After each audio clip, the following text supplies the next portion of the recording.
Hi guys, what's up? Welcome to the new PTB. We've got Chapter 17, which is the Blight. Um, we're going to be able to see the new changes that they've made. So we've had some pretty solid Survivor chapters the um, last couple ones that they've released, but the killers, I think, have either been on par, but a lot of them getting kind of the shaft as far as abilities go. This one, they are definitely giving the shaft to survivors, like they did with Quentin for Freddy, but the killers are getting some really, really cool abilities. So we'll start off with the killer. He's the more interesting of the two, and then we'll just cruise through the survivors. So first off, the Blight. He is a medium speed killer, I believe. Let's double check that. Yeah, 4.6. So he's got maximum base speed. So think the Trapper, think everybody else. Like he moves just as quick as everyone else. Is 4.6. So he has the power Rush. So what it is basically you can be like the Nurse, except you have to respond to terrain. You can do a dash forward, move incredibly quickly, and you can do it 5 times. You get 5 tokens basically usable with the ability. But the challenge is that you can't just immediately attack with it as soon as you do your first rush.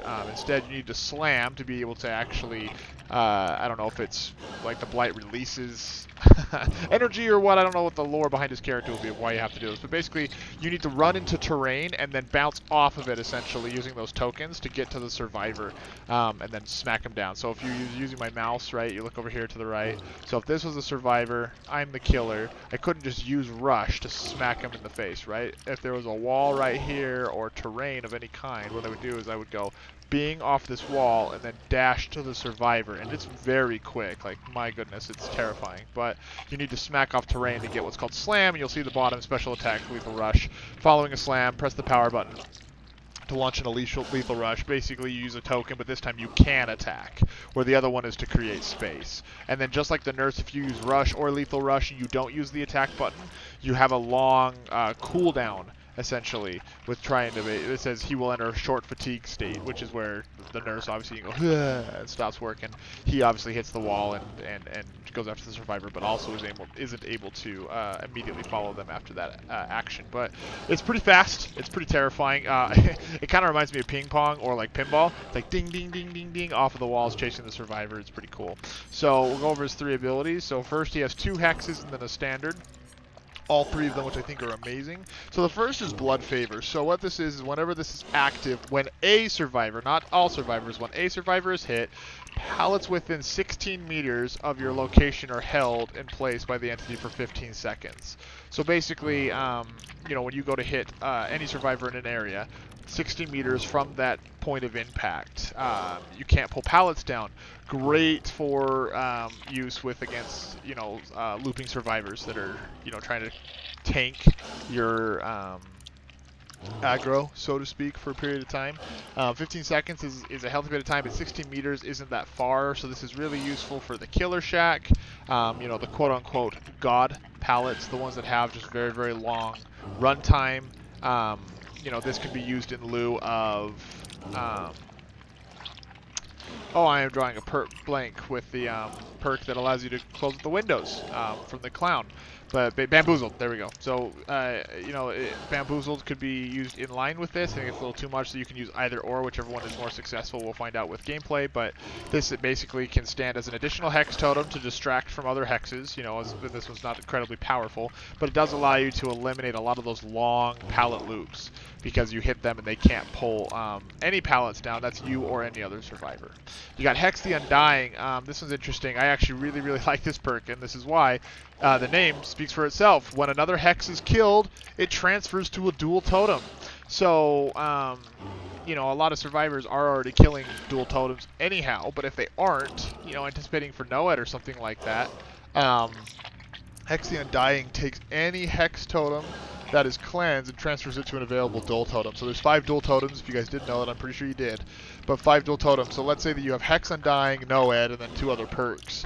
You could take Hex Undying. When Noed pops, someone breaks it, it immediately goes to another one, so your Noed is going to last longer for the more dual totems there are.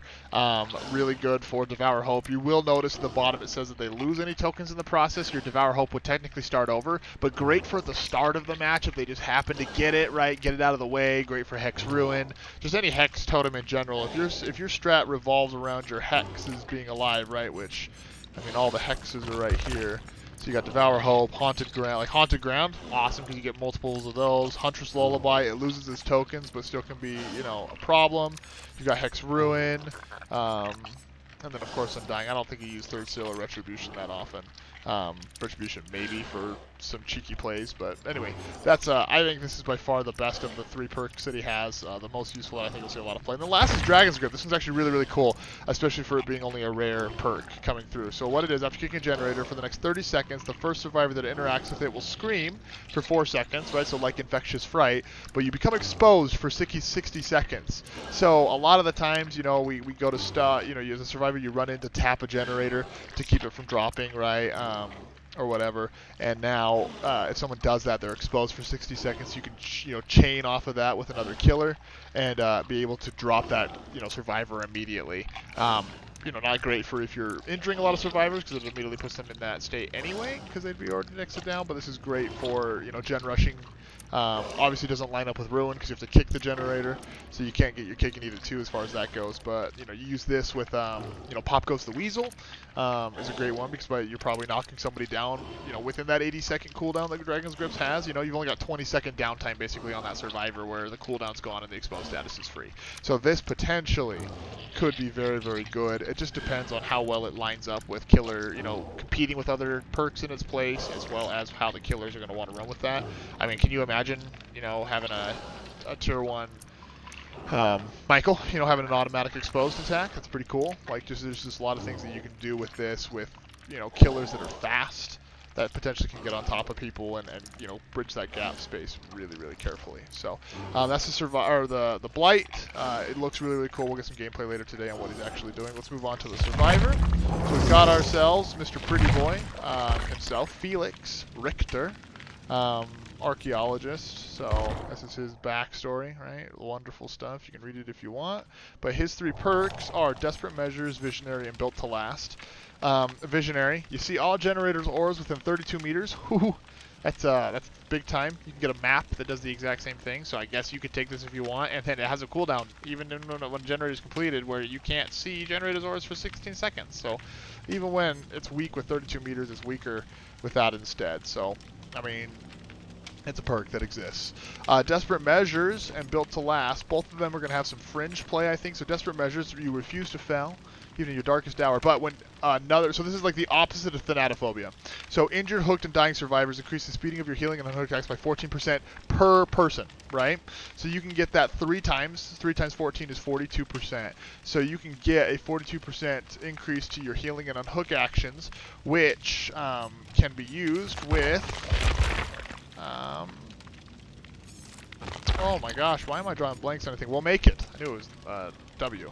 So combining this, right, with We'll Make It, that could be for some fun plays. You throw on a fatty green med kit, right? Tremendously increases the speed that you heal others.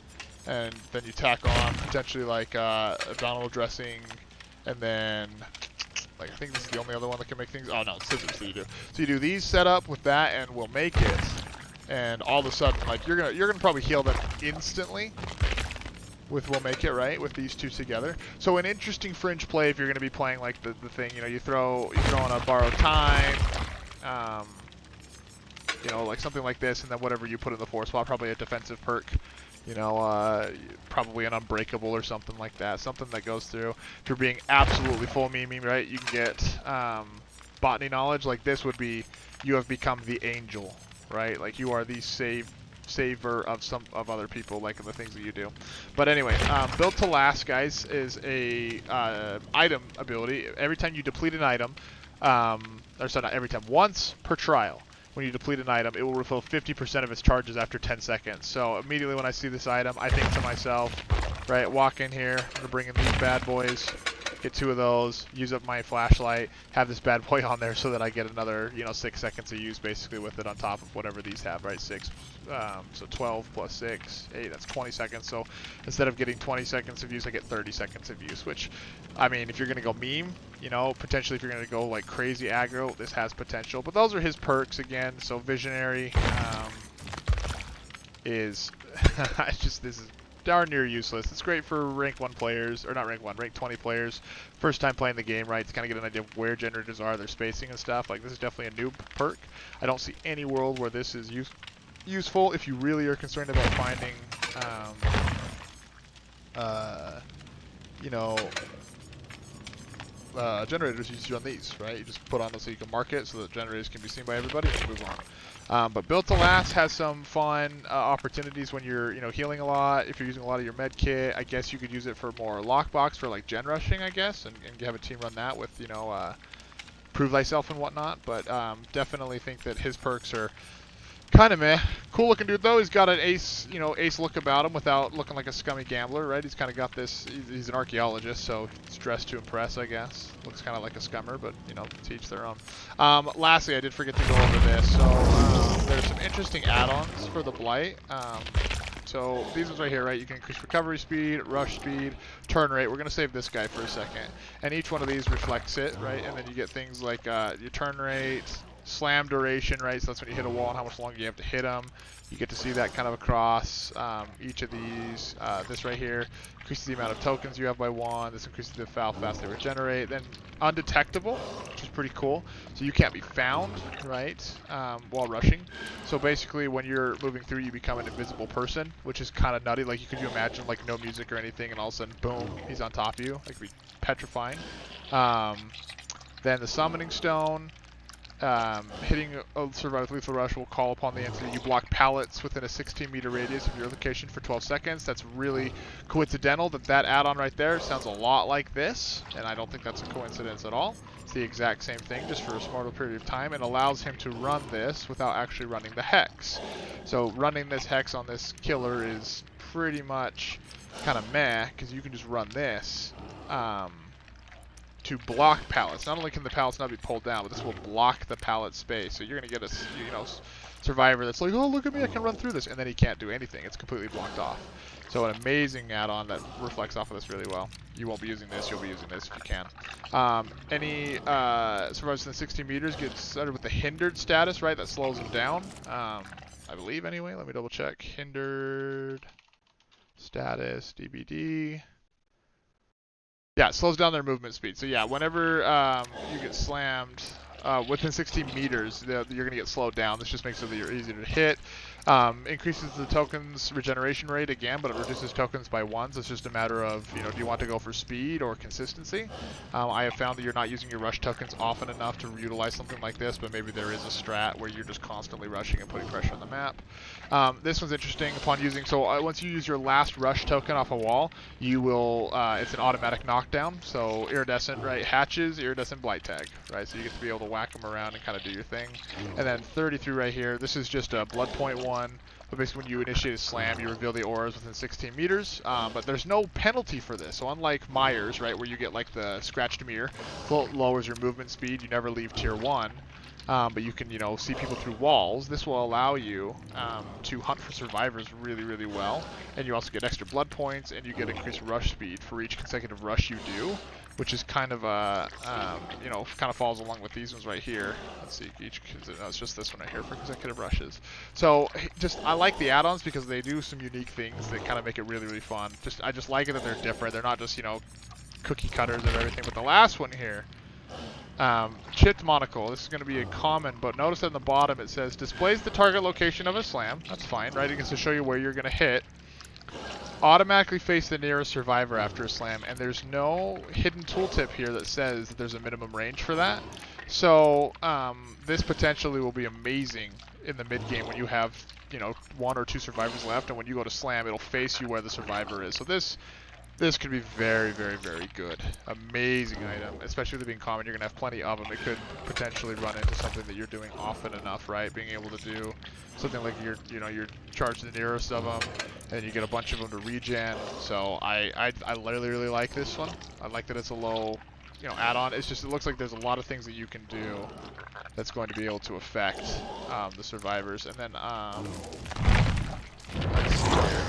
Lastly, you gotta see what he looks like, right? Here you go. That is the Blight. Homie boy tried to learn the entity, and instead he got caught. So, anyway, that's the first video. We'll try and see and get some gameplay here and get that figured out. I'll get this loaded up and go from there. Talk to you guys later. Bye.